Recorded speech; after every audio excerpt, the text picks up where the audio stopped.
महादेव बच्चों, आज के दिन हम बात करेंगे इलेक्ट्रिक फ्लक्स की। तो ये बेसिक चैप्टर है, बेसिक कंसेप्ट है। पेशेंस के साथ आप इस टर्म को समझो कि इलेक्ट्रिक फ्लक्स के मायने क्या हुए।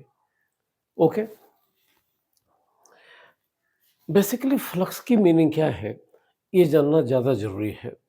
तो अगर आप डिक्शनरी में जाओगे, अगर आप लिटरेचर में देखोगे, तो फ्लक्स के मायने होते हैं कि flow of rate of particles, energy, liquid, किसी चीज़ के बहने का रेट, यानी कि टाइम के साथ साथ यूनिट टाइम में किसी क्रॉस सेक्शन से कितने पार्टिकल पास आउट होंगे, किसी पॉइंट से कितनी एनर्जी पास आउट होगी, किसी पॉइंट से लिक्विड का कितना वॉल्यूम में भी पास आउट हो सकता है, दैट इज कॉल्ड फ्लक्स।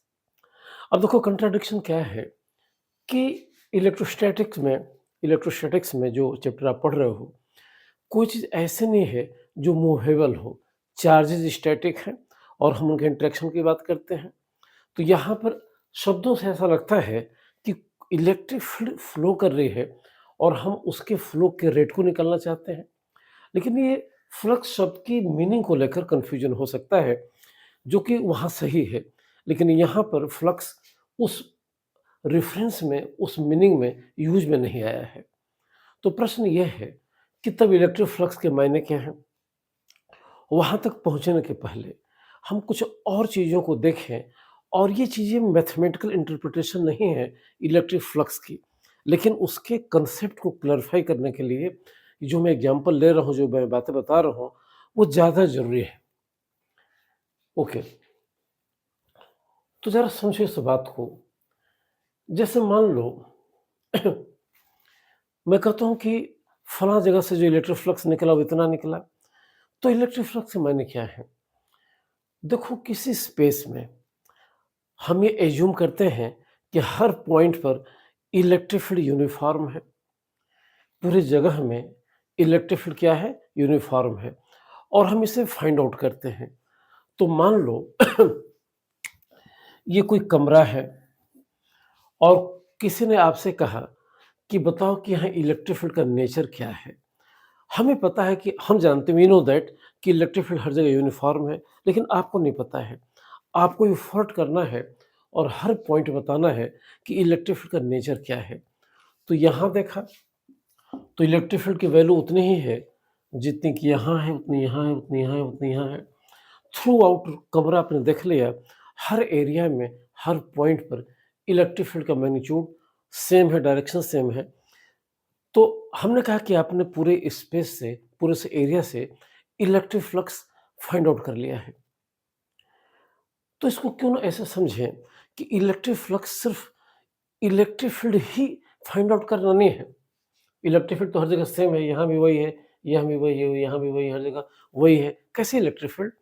जो कि यूनिफॉर्म है और जिस एरिया के अबाउट आप फाइंड आउट कर रहे हो, वो इलेक्ट्रिक फील्ड एरिया के नॉर्मल है। यानी कि मैं ये कहना चाह रहा हूँ कि अगर ये कोई 2 डायमेंशनल फिगर है, कोई रेक्टेंगल है, और हमें पहले से पता है कि इलेक्ट्रिक फील्ड यूनिफ़ॉर्म है, ये लाइनों के बीच का गैप सेम है, इलेक्ट्रिक फील्ड यूनिफ़ॉर्म है, आपको नहीं पता है।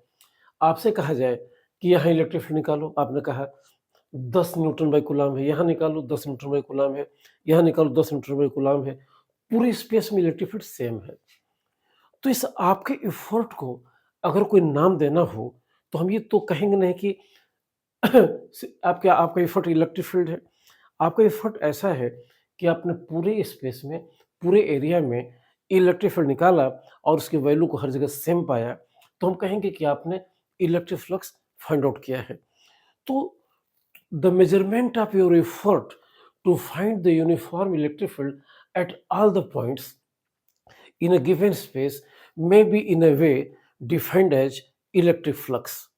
और शर्त यह है कि जिस इलेक्ट्रिक फ्लक्स को हम निकालना चाहते हैं, वहाँ पर हमने कुछ प्री कंडीशंस रख दिया है। कंडीशन नंबर 1 कि सॉरी, जिस इलेक्ट्रिक फील्ड को निकालना चाहते हैं, कि अगर ये कोई 2 डायमेंशनल फिगर है फॉर एग्जांपल, तो हम ये मान रहे हैं कि इसके हर पॉइंट पर फील्ड की वैल्यू सेम है, डायरेक्शन सेम है, और ये जो फील्ड है इस एरिया के नॉर्मल है। अगर ये एरिया है तो इसके एरिया के परपेंडिकुलर आपकी इलेक्ट्रिक फील्ड है। तब आपने हर जगह जो इलेक्ट्रिक फील्ड फाइंड आउट किया, आपके इस एफर्ट का नाम हो सकता है इलेक्ट्रिक फ्लक्स। अगर इसको हम एक मैथमेटिकल ट्रीटमेंट दें, जो कि लास्टली इलेक्ट्रिक फ्लक्स का फार्मूला ही बनेगा, लेकिन अप्रोच थोड़ी-सी डिफरेंट है, तो हम ऐसे कहेंगे कि मान लो ये पूरा एरिया ए है। जिस एरिया से आप इलेक्ट्रिक फ्लक्स फाइंड आउट करना चाहते हो, पूरा एरिया ए है और हर पॉइंट पर इलेक्ट्रिक फील्ड का मैग्नीट्यूड भी सेम है। हम इस तरह का आर्गुमेंट करेंगे कि 1 मीटर स्क्वायर एरिया में आपने जो फाइंड आउट की इलेक्ट्रिक फील्ड, उसकी वैल्यू कितनी है? तो ये ई के बराबर है। अगले 1 मीटर स्क्वायर में आपने जो इलेक्ट्रिक फील्ड निकाला, उसकी वैल्यू कितनी है? ई के बराबर है। तो अगर आपके टोटल एफर्ट को देखा जाए, तो आपने पूरे ए एरिया में इसी ई को फाइंड आउट किया है। तो अगर आपके टोटल एफर्ट को हम एक नया नाम देना चाहें, तो कहेंगे कि आपका एफर्ट है ई इंटू ए। 1 मीटर स्क्वायर एरिया में ई फील्ड, 1 मीटर स्क्वायर एरिया में ई फील्ड, ये डबल है। आपने 2 ई फील्ड निकाला है, 2 टाइम्स फील्ड निकाला है, सॉरी। आपका एफर्ट इसका डबल है, तो पूरा अगर एरिया ए है, तो आपका एफर्ट ए टाइम्स ई हो जाएगा। तो क्यों हम ऐसे समझे, जो आपको आगे और क्लियर होगा कि ये अप्रोच हो गई आपके उस एफर्ट को फाइंड आउट करने की, कि आपने देखा कि किसी 2 डायमेंशनल फिगर में हर जगह इलेक्ट्रिक फील्ड की वैल्यू सेम है, और इलेक्ट्रिक फील्ड कैसी है, उस एरिया के नॉर्मल है और यूनिफॉर्म, तो मैं कह ही रहा हूँ। उसको हर जगह आपने फाइंड आउट करने की कोशिश किया, यहाँ किया, यहाँ किया, यहाँ किया, और आपको सेम वैल्यू मिली। हमें ऑलरेडी पता, मान लो 2 लोग हैं, हमें ऑलरेडी पता है कि इलेक्ट्रिक फील्ड की वैल्यू हर जगह सेम है, आपको नहीं पता है। तो आप तो एफर्ट करेंगे, ट्राई करेंगे। तो आपके एफर्ट को हमने नाम दे दिया इलेक्ट्रिक फ्लक्स। कैसे आर्गुमेंट किया कि 1 मीटर स्क्वायर एरिया में आपका एफर्ट है, एक एफर्ट हो गया, आपने ई फाइंड आउट किया। अगले 1 मीटर स्क्वायर एरिया में आपने एक एफर्ट किया और आपको ई ही मिला। तो पूरे एरिया में आपका जो एफर्ट है ई को फाइंड आउट करने का, वो एरिया टाइम्स ई हो जाएगा। इसको हमने कह दिया इलेक्ट्रिक फ्लक्स। तो एक सिंबल अगर हम लेते हैं फाई ई, फाई सिंबल हो जा रहा है फ्लक्स का, एक नंबर है, फाई ई कह दिया, इलेक्ट्रिक फ्लक्स का सिंबल हो गया। तो आपके एफर्ट का नाम हो गया फाई इक्वल्स ई इंटू ए। लेकिन ध्यान दो, यहाँ पर जो मैं ये लिख रहा हूँ, तो कुछ प्री कंडीशंस हैं। प्री कंडीशंस ये हैं कि इस पूरे एरिया के लिए ये यूनिफॉर्म है, और ये जो इलेक्ट्रिक फील्ड है इस एरिया के नॉर्मल है। ये इलेक्ट्रिक फील्ड, अगर इसको इलेक्ट्रिक फील्ड कहा जाए, इस पेन को ऐसे कहा जाए, तो ये इलेक्ट्रिक फील्ड इस एरिया के नॉर्मल है। उस केस में ही आपने हर जगह एक ही ई फाइंड आउट किया है। आपका जो एफर्ट है एरिया टाइम्स है, तो जो आपको कुछ मिला वो ई इंटू ए कहलाया। ये हो गया इससे गुजरने वाला इलेक्ट्रिक फ्लक्स। तो चलो इस फार्मूले ई को, जो कि पर्टिकुलर केस में हमने फाइंड आउट किया है, और पर्टिकुलर केस क्या है मैं कई बार रिपीट कर चुका हूँ, कि इस एरिया के नॉर्मल इलेक्ट्रिक फील्ड है और हर जगह उसकी वैल्यू सेम है। उस एफर्ट को आपने नाम दे दिया इलेक्ट्रिक फ्लक्स का, फाई इक्वल्स ई ए का। हम इसे और जनरलाइज्ड वे में जरा समझें। जनरलाइज्ड वे में समझने के लिए एक टर्म ले रहा हूं मैं, जो आपके बुक में मिल जाएगा, एरिया वेक्टर। कि एरिया वेक्टर क्या होता है? तो देखो, अगर आप क्रॉस प्रोडक्ट आपने पढ़ा होगा, तो अगर मैं कहूँ कि एक ट्रायंगल है जिसकी हाइट बी है, बेस ए है, इसके एरिया की वैल्यू क्या होगी? तो इसके एरिया को अगर मैं ए कहूँ, तो आप बोलते हैं कि ये ए क्रॉस बी का मॉड होगा, और उसको 2 से हम डिवाइड कर देंगे। क्योंकि हम जानते हैं कि ट्रायंगल के एरिया का फार्मूला होता है बेस इंटू हाइट बाई 2। तो अगर यहाँ ये बी ए के परपेंडिकुलर है, तो जब ए क्रॉस बी करें तो हो जाएगा ए बी साइन 90, साइन 91 होता है बाई 2। यानी कि किसी साइड के, किसी ट्रायंगल के 2 एडजेसेंट साइड्स दे दी गई हो, या नॉर्मल हाइट दे दिया गया हो, तो इनका क्रॉस प्रोडक्ट लेते हैं और 2 से डिवाइड करते हैं, तो ये मिल जाता है। थोड़ा मैंने ठीक नहीं कहा, देखो बी इसे हमें कहना चाहिए। तो जब ए क्रॉस बी करेंगे, तो लिखेंगे ए क्रॉस बी, लिखेंगे a b sine theta by 2। अब देखो, अगर ये थीटा है, तो ये बी कॉस थीटा हो गया और ये बी साइन थीटा हो गया। तो बी साइन थीटा ही कुछ नहीं है, ये हाइट है और जिसको आप बोलते हो AH/2। यानी कि एरिया को निकालने का एक तरीका ये है किसी भी टू डायमेंशनल फिगर के, कि वो फॉर एग्जांपल जैसे रेक्टेंगल हो गया, स्क्वायर हो गया, ट्रायंगल हो गया, कि 2 एडजेसेंट साइड लिया, उनका क्रॉस प्रोडक्ट ले लिया और 2 से इस केस में 2 से डिवाइड कर दिया, ये इसका एरिया चलाया। अगर ये स्क्वायर होता, रेक्टेंगल होता तो सीधे क्रॉस भी करते, एरिया चलाता। यानी कि हम एरिया को एक तरह से वेक्टर ट्रीट कर सकते हैं अपने नीड के हिसाब से, और जिसका मैग्नीट्यूड हम यहाँ ले रहे हैं। तो अगर एरिया को हम एक वेक्टर माने तो उसका मैग्नीट्यूड तो ये बताएगा ही। प्रश्न की इसकी डायरेक्शन क्या होगी? तो जैसा कि मैंने वेक्टर में बताया कि 2 वेक्टर हैं ए और बी, उनके बीच का एंगल थीटा है, तो ए क्रॉस बी की वैल्यू तो हो जाएगी, आप जानते हो ए बी साइन थीटा लिख नहीं रहा हूँ, ए बी साइन थीटा और डायरेक्शन होगी एन कैप, एक यूनिट वेक्टर। प्रश्न है कि एन कैप किधर मिलेगा? तो हम राइट हैंड लेते हैं बेटा, 4 उंगलियों को फर्स्ट से सेकंड वेक्टर की तरफ रोटेट करेंगे खुले ओर से, तो जो थंब होगा वो ए क्रॉस बी की या एन कैप की या फॉर एग्जांपल आर वेक्टर की डायरेक्शन को बताएगा। तो देखो, इस केस में हमने ए को ऐसे रखा क्योंकि हमें बी की तरफ मोड़ना है और खुले ओर से मोड़ना है, तो हमने किया ए क्रॉस बी, अंगूठा इधर आया, तो ये आर वेक्टर की डायरेक्शन हो गई। या इस हिसाब से अगर इसका जो एरिया बन रहा है उसकी भी डायरेक्शन ऐसे हो गई। ठीक है, ए क्रॉस बी। अब देखो यहाँ पर क्या है कि बहुत हमें यहाँ मैथमेटिकल ट्रीटमेंट नहीं लेना है, चीज़ों को थोड़ा और सिंपल वे में याद रखना है। और सिंपल वे में ऐसे याद रखना है कि एरिया को हम वेक्टर ट्रीट कर सकते हैं, यहाँ उसकी नीड है इसलिए ट्रीट कर रहे हैं, नहीं नीड होता तो नहीं भी करते। तो एरिया को अगर हम वेक्टर ट्रीट कर सकते हैं तो उसका मैग्नीट्यूड तो बड़े आराम से निकालेंगे। जहाँ तक डायरेक्शन की बात होगी, डायरेक्शन एरिया के नॉर्मल होगा। अब प्रश्न है कि एरिया के नॉर्मल 2 मिलेंगे, जैसे मान लो एक स्क्वायर है या रेक्टेंगल है, ये ए साइड है, बी साइड है, इसका एरिया हो जाएगा ए क्रॉस बी, लेकिन ए क्रॉस बी करोगे तो डायरेक्शन इधर आ जाएगी, बी क्रॉस से करेंगे डायरेक्शन इधर चल जाएगी। दोनों केस में एरिया का मैग्नीट्यूड तो सेम मिलेगा, लेकिन ओरिएंटेशन के हिसाब से एक बार एरिया वेक्टर को अगर वेक्टर मानते हैं, एक बार डायरेक्शन इधर मानेंगे, एक बार डायरेक्शन उधर मानेंगे। प्रश्न है कि किधर मानेंगे? तो इसलिए कहना चाह रहा हूँ कि अब यहाँ आने के बाद अब ये दिमाग से निकाल दो कि हमें क्रॉस प्रोडक्ट वगैरह की मीनिंग लेनी है। हमें सीधे समझना है कि अगर हम एरिया को वेक्टर माने तो उसका जो मैग्नीट्यूड होगा उस वेक्टर का, वो एरिया के मैग्नीट्यूड के बराबर होगा और डायरेक्शन होगी एरिया के नॉर्मल और आउटवर्ड। प्रश्न है कि आउटवर्ड के मायने क्या है? तो देखो, ऐसे समझो कि अगर ये मेरी हथेली, इसका मैं एरिया निकालूँ, तो एरिया तो आ जाएगा जैसे हम इसका एरिया निकालते हैं। एरिया वेक्टर ऐसे कहलाएगा, यानी कि एरिया के नॉर्मल और आउटवर्ड। आउटवर्ड का कंसेप्ट ये है कि किसी भी एरिया को आप अपनी आँखों के सामने रखिए, इस एरिया को आँखों के सामने रखा है, एक तीर आप आपकी आँखों की तरफ आएगा, तो ये जो तीर आपकी आँखों की तरफ जाएगा, यही एरिया वेक्टर की डायरेक्शन होगी। इस एरिया के एरिया वेक्टर डायरेक्शन इधर होगी, इस एरिया की एरिया वेक्टर डायरेक्शन इधर होगी। यानी कि कन्वेंशन ले लो कि एरिया वेक्टर की डायरेक्शन एरिया के नॉर्मल और आउटवर्ड होगी।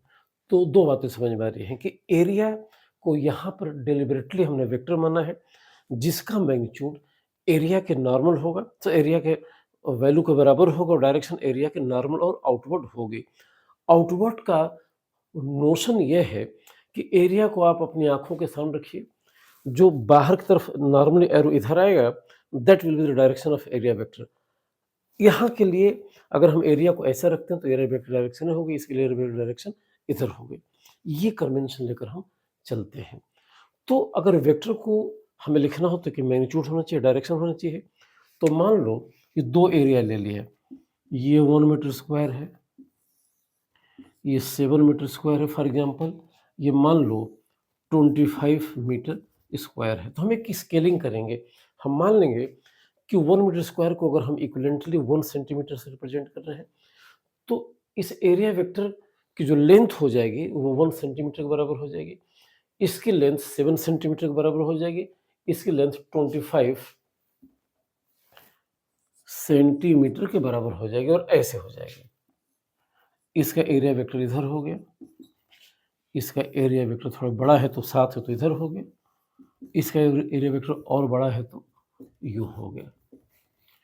तो कुल मिलाकर चूँकि इस कांसेप्ट को हमें आगे लेना है, एरिया की मैंने बात की, मैं एरिया वेक्टर की बात करने वाला हूँ, तो ये बार-बार समझो और मैं आखिर में रिपीट कर रहा हूँ कि एरिया को इस चैप्टर में हमने वेक्टर माना है, तो उसका एक मैग्नीट्यूड होगा, उसकी डायरेक्शन होगी, उसे सिंबॉलिकली हम just like a vector represent करेंगे जैसे यहाँ, यहाँ, यहाँ किया गया है। तो ये जो लेंथ है, जो लेंथ है, जो लेंथ है, ये एरिया के प्रोपोर्शनल है, जो अपने यूनिट आपने स्केलिंग किया है और जो डायरेक्शन होगी एरिया के नॉर्मल और आउटवर्ड होगी और आउटवर्ड का कंसेप्ट ये है कि किसी एरिया को आँखों के सामने रखो, जो एरो निकल कर आपकी आँखों की तरफ जाए, that will the direction of area vector.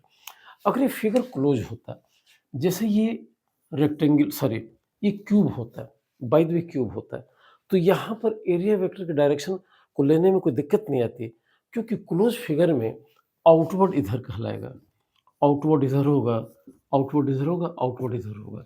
तो बंद फिगर में तो एरिया वेक्टर के डायरेक्शन को लेकर कोई प्रॉब्लम है ही नहीं। प्रॉब्लम केवल क्लोज ओपन फिगर के लिए है और मैंने आपको कन्वेंशन दिया। अब आते हैं अपनी पुरानी बात पर। हमने ये कहा कि इलेक्ट्रिक फ्लक्स को जो हमने लॉजिक दिया है कि बेस पर मैथमेटिकली अगर हमने रिप्रेजेंट किया तो कैसे किया था कि देखो ये कोई 2 डायमेंशनल एरिया है और इलेक्ट्रिक फील्ड इसके नॉर्मल है। सीधे हमने इस एरिया को इस ई के मैग्नीट्यूड से मल्टीप्लाई किया था और कहा था कि 5 हो गया ई इंटू ए, इस शर्त के साथ कि एरिया ए के नॉर्मल है, पूरे स्पेस के लिए ई क्या है, यूनिफॉर्म है। अब बेटा ज़रा बात को दूसरे तरीके से समझो।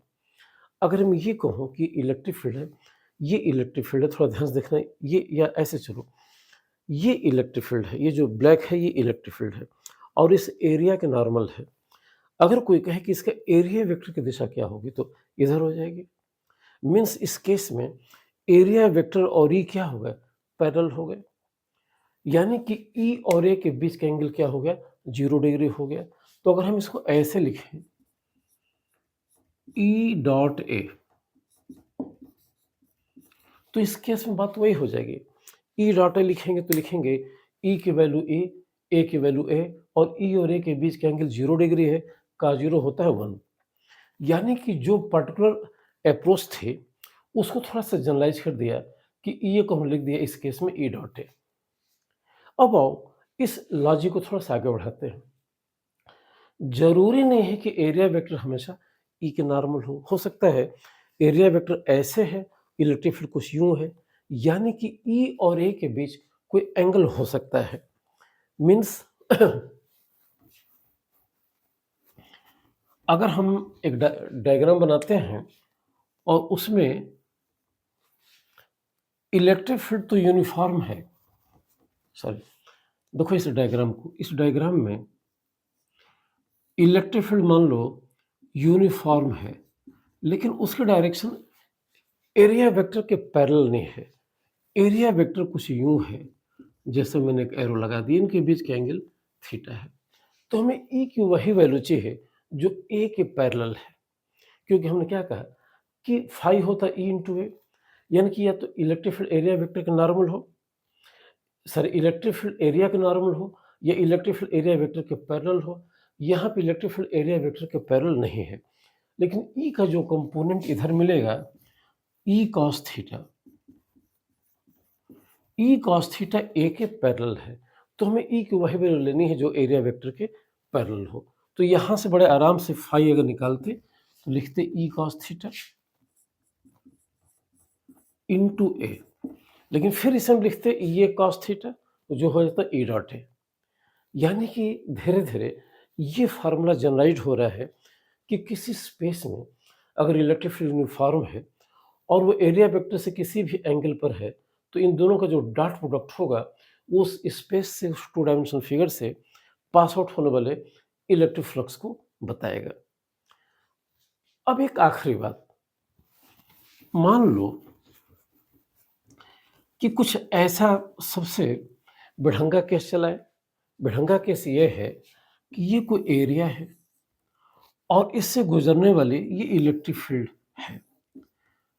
इलेक्ट्रिक फील्ड ना तो पूरे इस एरिया में यूनिफॉर्म है, ना इस पूरे एरिया के नॉर्मल है। यहाँ पे एक दिशा कुछ ऐसे हो जा रही है, यहाँ एक दिशा कुछ ऐसे हो जा रही है, लगातार चेंज हो रही है और अभी भी इसे इलेक्ट्रिक फ्लक्स निकालना है। तो अभी भी रूल वही रहेगा। रूल क्या रहेगा कि जब लिख रहा हूँ फाई बराबर ई डॉट ए, तो ये मैं मान कर चल रहा हूँ कि इस ए के लिए ई की वैल्यू क्या है, यूनिफॉर्म है और उनके बीच का एंगल कोई ना कोई थीटा होगा, इनके इन दोनों का डॉट प्रोडक्ट होगा। तो हम क्या करते हैं, इस पूरे स्पेस को फिलहाल इस एग्जांपल में इस 2 डायमेंशन फिगर को छोटे-छोटे एरिया वेक्टर में डिवाइड करते हैं। dA1, dA2, dA3 ये छोटा-छोटा एरिया है। मैंने लिखा dA1 dA2 dA3 ऐसे छोटे-छोटे एरिया वेक्टर हमने डिवाइड कर दिया। जितना छोटा ले सकते हैं उतना छोटा ले लेंगे और बिल्कुल लॉजिकली इतना छोटा स्पेस है कि यहाँ पर जो भी इलेक्ट्रिक फील्ड होगी हम उसे यूनिफॉर्म मान सकते हैं और यहाँ से छोटा सा इलेक्ट्रिक फ्लक्स निकाल लिया और ऐसे निकाल लिया कि इस पहले एरिया से जिसका एरिया वेक्टर dA1 है और हमने मान लिया कि इस पूरे स्पेस में इलेक्ट्रिक फील्ड की वैल्यू E1 है और ये यूनिफॉर्म है dA1 के लिए, तो छोटा सा फ्लक्स हो जाएगा φ1 बराबर E1 डॉट dA1। इस दूसरे एरिया से मान लो, इस दूसरे एरिया की वैल्यू dA2 है, यहाँ इलेक्ट्रिक फील्ड चेंज होकर E2 हो गई है, लेकिन इस पूरे dA2 के लिए E2 क्या है, यूनिफॉर्म है, तो जो दूसरा फ्लक्स आएगा वो हो जाएगा E2 डॉट dA2। फिर तीसरे के लिए भी इलेक्ट्रिक फील्ड की वैल्यू चेंज हो गई, कोई दिक्कत नहीं है, लेकिन वो dA3 के लिए जितनी भी वैल्यू है वो क्या है, यूनिफॉर्म है। अगर नहीं दिख रहा तो dA3 को और छोटा करो, तो बिल्कुल लॉजिकली आपको तीसरा फ्लक्स दिखाई देगा जिसको मैं φ3 कह रहा हूँ और वो हो जाएगा E3 dA3। इजी लैंग्वेज में जब इलेक्ट्रिक फील्ड कंटिन्यूसली वेरी कर रही हो और उसका कोई पर्टिकुलर एंगल एरिया वेक्टर से नहीं है, तो हमने क्या किया, इस पूरे एरिया को छोटे-छोटे, निहायत छोटे-छोटे delta dA tends to 0, this is also tends to 0, this is also tends to 0, छोटे-छोटे एरिया वेक्टर में डिवाइड कर लिया और उस छोटे से एरिया के लिए इलेक्ट्रिक फील्ड बिल्कुल थ्योरेटिकली ऐसा होगा कि वो यूनिफॉर्म हो सकता है या होता ही है मैथमेटिकली। तो छोटा सा फ्लक्स निकाल लिया, दूसरे से ई बदल गया, एरिया वेक्टर बदल गया, लेकिन इस dA2 के लिए E2 यूनिफॉर्म है, फ्लक्स निकाल लिया, इसके लिए ये यूनिफॉर्म फ्लक्स निकाल लिया, सबको ऐड कर दिया। तो जो सबको ऐड कर दिया ऐसे, सबको ऐड कर दिया तो लिख दिया कि टोटल फ्लक्स फाई बराबर φ1 φ2 φ3 ऐसे हम करते चले गए लास्ट तक और इसे लिख दिया E1 dot dA1 E2 dot dA2 E3 dot dA3 आगे चलते चले गए, सबको ऐड कर दिया। अब अगर हम एक मैथमेटिकल लैंग्वेज का यूज करें तो हम जरा इस हर एक्सप्रेशन के मीनिंग को समझने की कोशिश कर रहे हैं कि हर एक्सप्रेशन में ये एरिया वेक्टर है लास्ट वाला, ये इलेक्ट्रिक फील्ड का एक्सप्रेशन है, लेकिन इस पूरे dA1 के लिए ये यूनिफॉर्म है, dA2 के लिए E2 यूनिफॉर्म है, dA3 के लिए E3 यूनिफॉर्म है। अगर इसको एक मैथमेटिकल अप्रोच दें, गणित की भाषा में बोलें और कैलकुलस का यूज करेंगे तो हम ऐसे कर सकते हैं कि phi equals E dot dA और ये हो जाएगा या ई आई डॉट dAi और i बराबर 1 से i बराबर n तक। आसान सी भाषा में कि हम लिख सकते हैं कि इस पूरे के जो फ्लक्स गुजरा वो ऐसे तमाम एक्सप्रेशन का सम है। इसमें अगर I1 को 1 रखेंगे, इसको 1 रखेंगे तो ये एक्सप्रेशन चलाएगा, इसको 2 रखेंगे, इसको 2 रखेंगे तो ये एक्सप्रेशन चलाएगा, 3 रखेंगे तो रखेंगे एक्सप्रेशन चलाएगा। कहाँ तक? लास्ट तक। I क्या है? n है। n मीन्स लास्ट एरिया तक। इसी को और ये फिर क्लियर है कि इस डी ए आई के लिए ई आई आई क्या है? यूनिफॉर्म है। इसी को हम इतना रिजिडली नहीं लेते हैं और मीनिंग दिमाग में यही बेरप करते हुए इसे ऐसे लिख देते हैं, इसी चीज़ को ऐसे लिख देते हैं कि टोटल फ्लक्स फाई बराबर ई डॉट डी एस, यानी कि पूरे सरफेस के लिए हमने, अगर मैं क्लोज करता तो क्लोज फिगर हो जाता, मैंने यूं ही जनरल इंटीग्रेशन किया, यानी कि कोई सरफेस एस है जिसका एरिया वेक्टर एरिया कितना एस है और शुरू से लेकर एस तक हमने ये ई डॉट ए निकाला है, तो टोटल फ्लक्स चला आया है। कहीं कहीं जीरो लिखना जरूरी नहीं है, लिख सकते हैं आपकी मर्जी है। लेकिन इस एक्सप्रेशन से बात पता चली कि इस डी के लिए क्या है? यूनिफॉर्म है, दोनों का डॉट प्रोडक्ट इलेक्ट्रिक फ्लक्स बताता है। पूरे एरिया से निकालना है तो इस एक्सप्रेशन की मीनिंग को पूरे एरिया के लिए इंटीग्रेट करना होगा, तो टोटल इलेक्ट्रिक फ्लक्स निकलेगा।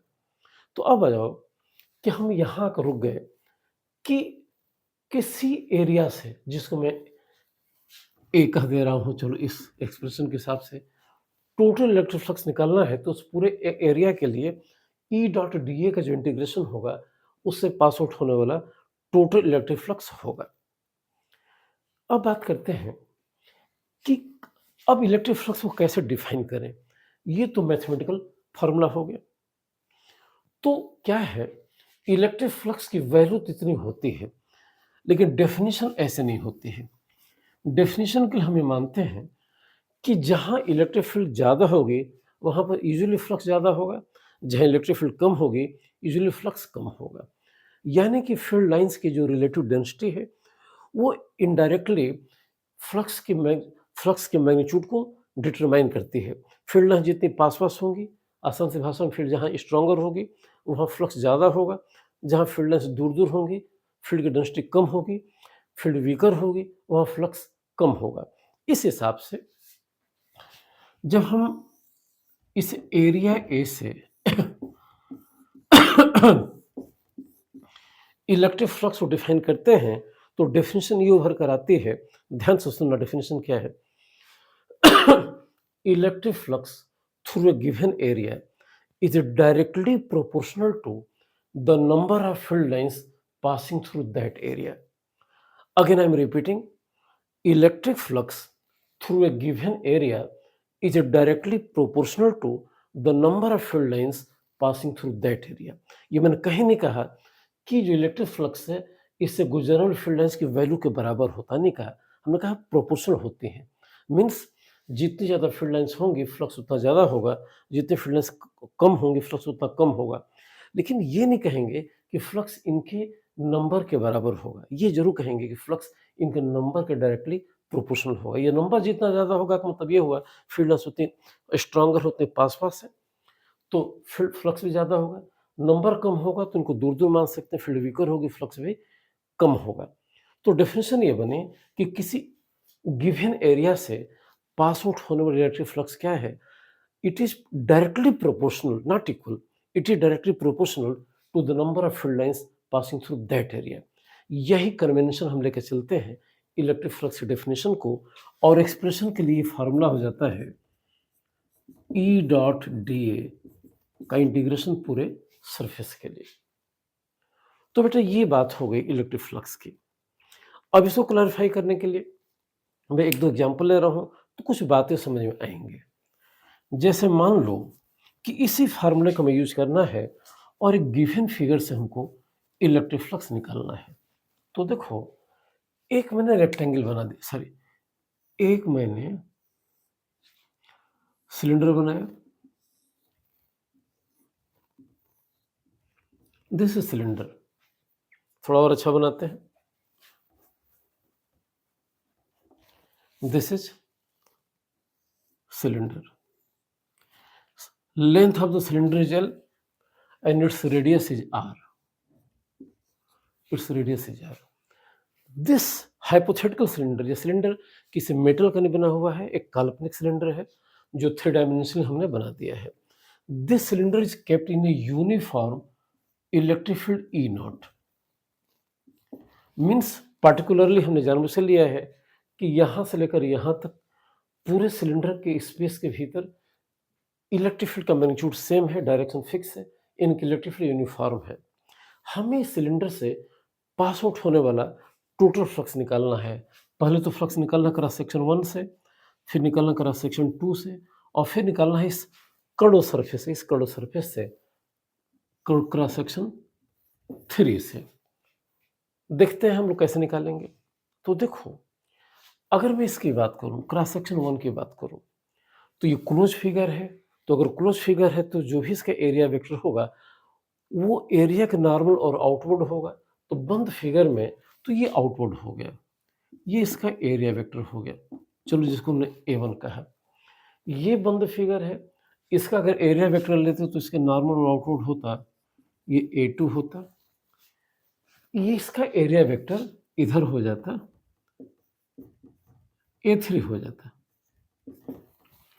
हमें मान लो यहाँ से इलेक्ट्रिक फ्लक्स निकालना है और फार्मूला है phi equals E dot d a का इंटीग्रेशन इस सरफेस 1 के लिए, सरफेस 1 के लिए कोई एक नाम दे दो S1 के लिए।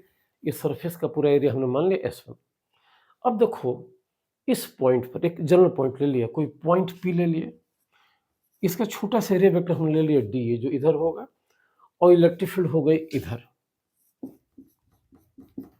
तो इस पॉइंट P पर इलेक्ट्रिक फील्ड डायरेक्शन E0 है जो चेंज नहीं हो रही है, इधर है, और इसका छोटा सा एरिया वेक्टर DA1 या DA मान लिया इधर हो गया, या चलो DA1 मान लिया तो इधर हो गया।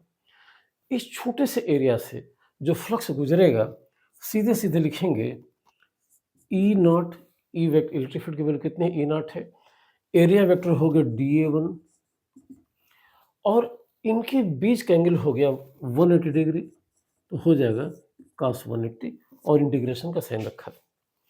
cos 180 -1 होता है, तो ये पूरी चीज हो गई minus integration S1 minus integration E0 DA1 cos 180 -1 होता है।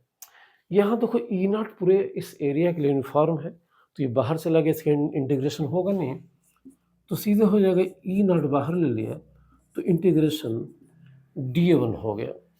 अब जरा मीनिंग समझेंगे कि DA1 है क्या। इस क्रॉस सेक्शन का छोटा सा एरिया DA1 है, इंटीग्रेशन मतलब कि इस पूरे क्रॉस सेक्शन का मैं एरिया की बात करना चाह रहा हूँ, तो इसका पूरा एरिया हो जाएगा और हो जाएगा 2πr, इसे सर πr², तो एरिया हो गया πr²। तो फ्लक्स हो गया इसका सीधे -E0 πr²। तो मैं बेटा बात को रिपीट कर दूं, फ्लक्स का जनरल फार्मूला हो गया E डॉट DA1। DA1 इस एरिया का छोटा सा हिस्सा है, इस पॉइंट P का। यहाँ पे इलेक्ट्रिक फील्ड निकाला तो E0 इधर हो गया, फील्ड यूनिफॉर्म है, DA1 इधर हो गया, एंगल 180 डिग्री का है, तो इनका डॉट प्रोडक्ट लिया तो लिखा E0 DA1 cos 180। यहाँ पर S1 लिखना जरूरी है नहीं, हम इतना मैथमेटिकल कॉम्प्लिकेशन नहीं करेंगे। हमें पता है कि इंटीग्रेट किया मीन्स पूरे सरफेस का हमको एरिया निकालना है या पूरे सरफेस का फ्लक्स निकालना है। E0 कांस्टेंट है बेटा, बाहर चला गया cos 180 -1 होता है, बाहर चला तो DA1 क्या है, इस सिलेंडर के क्रॉस सेक्शन 1 का छोटा सा एरिया है। इंटीग्रेशन मीन्स ये टोटल एरिया निकालना है, तो टोटल एरिया हो जाएगा πr², तो फ्लक्स होगा -E0 πr²। तो कुल मिलाकर अगर मैं लिखूं, मैं इसे मिटा दूं और इसको मैं φ1 कहूं, अगर मैं φ1 कहूं तो मैं कहूंगा कि जो इसका फ्लक्स हो गया, जो φ1 हो गया, वो सीधे हो जाएगा -E0 πr², जो यहां से फ्लक्स पास आउट हुआ। अगर मैं कहूं कि यहां से कितना फ्लक्स पास आउट हुआ, तो लॉजिक वही है, थोड़ा इन शॉर्ट लिख दे रहा हूं कि φ2 हो जाएगा E डॉट DA2 इंटीग्रेशन पूरे सरफेस के लिए। देखो यहाँ पे इलेक्ट्रिक फील्ड इधर ही हो जाएगी और एरिया वेक्टर इधर है, दोनों पैरेलल हैं, और पूरे स्पेस की इलेक्ट्रिक फील्ड क्या है, यूनिफॉर्म है, तो सीधे हो जाएगा इंटीग्रेशन E0 DA2। यहाँ भी बात वही है कि E0 cos 0 हो जाएगा, cos 0 1 होता है, यहाँ E0 बाहर ले लो तो E0 बाहर लोगे तो DA2 का इंटीग्रेशन मतलब हो गया इस पूरे क्रॉस सेक्शन का एरिया, तो ये हो जाएगा तुम्हारा ई नॉट पाई आर स्क्वायर। तो हो गया ये फाई। तो यहाँ से जो फ्लक्स गुजरा, जिसमें फाई टू कह रहा हूँ, तो ये हो जाएगा ई नॉट पाई आर स्क्वायर। और यहाँ जो फ्लक्स गुजरा जिसमें फाई वन कह रहा हूँ, ये हो जाएगा माइनस ई नॉट पाई आर स्क्वायर। अब बात आती है कि जो सिलेंडर का कर्व सरफेस है, ये सिलेंडर है, इसका ये वाला सरफेस। तो देखो सिलेंडर का कर्व सरफेस कुछ ऐसे होगा। मैं अगर अलग से डायग्राम बनाऊं तो देखो, ये सिलेंडर की एक्सिस है, ये एरिया वेक्टर था dA3। ये एरिया वेक्टर इस फील्ड के डायरेक्शन के परपेंडिकुलर है। यानी कि इस कर्व सरफेस से जब फ्लक्स निकालोगे तो ई नॉट और डी ए थ्री यहाँ एक छोटा सा एरिया है, इसको थोड़ा पीछे बढ़ाया, तो इस एरिया वेक्टर की डायरेक्शन अगर ऐसे देखा जाए, ये ई नॉट के नॉर्मल है। तो अगर यहाँ फ्लक्स निकालोगे तो सीधे सीधे लिखेंगे फाई थ्री बराबर लिखेंगे इंटीग्रेशन ई डॉट dA3, और ये हो जाएगा सीधे ई नॉट dA3 cos 90। अब देखो cos 90 जीरो है, तो टोटल फ्लक्स क्या हो गया? जीरो हो गया। यानी कि सिलेंडर के कर्व सरफेस से, इस सरफेस से कोई फ्लक्स पास आउट हुआ ही नहीं। तो अगर कोई बोले कि पूरे सिलेंडर से, इस सारे क्रॉस सेक्शन एरिया से, पूरे सरफेस से, टोटल सरफेस से कितना फ्लक्स पास आउट हुआ, तो बोलेंगे भाई तीनों सरफेस से पास आउट होने वाले फ्लक्स को हम ऐड करेंगे, मीन्स फाई हो जाएगा phi one plus phi two plus phi three. Phi one हो गया था माइनस ई naught pi r square, phi two हो गया था e naught pi r square, और ये हो गया था जीरो। सबको ऐड कर दिया तो चला आया जीरो। अच्छा देखो, इसकी यूनिट को लेकर आप थोड़ा ध्यान रखना कि जो फ्लक्स स्केलर तो होता ही, इसकी यूनिट हो जाएगी ई की यूनिट और एरिया की यूनिट। ई की यूनिट होती है न्यूटन बाई कूलम, एरिया की यूनिट होती है मीटर स्क्वायर। तो newton metre square by coulomb इस फ्लक्स यूनिट हो गई। तो यहाँ टोटल फ्लक्स क्या हो गया? जीरो हो गया। टोटल फ्लक्स जीरो हो गया। तो ये तरीका है फ्लक्स निकालने का। इससे एक और बात समझ में आ रही है कि ये इलेक्ट्रिक फील्ड कैसे थे? यूनिफॉर्म थे। सिलेंडर इसके भीतर रखा था। रिजल्ट में कहीं सिलेंडर की ज्योमेट्री नहीं आती है। टोटल फ्लक्स क्या आता है? जीरो आता है। तो यहाँ से हमको एक जनरल कंसेप्ट लेना चाहिए कि अगर किसी भी थ्री डायमेंशनल फिगर को, मीन्स क्लोज्ड फिगर को, सिलेंडर हो, स्फीयर हो, कुछ भी हो, टेढ़ा मेढ़ा हो, ऐसा हो, लेकिन थ्री डायमेंशनल होना चाहिए।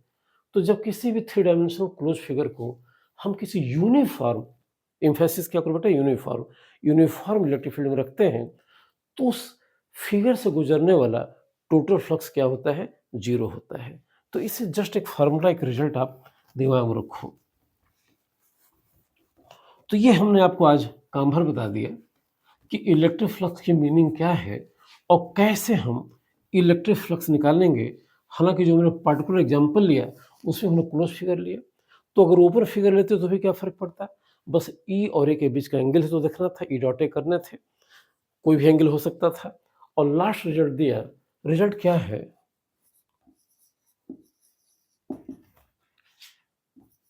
इन a uniform electric field,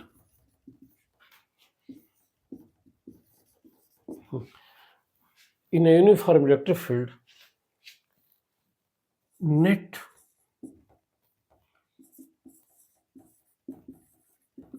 electric flux through a closed surface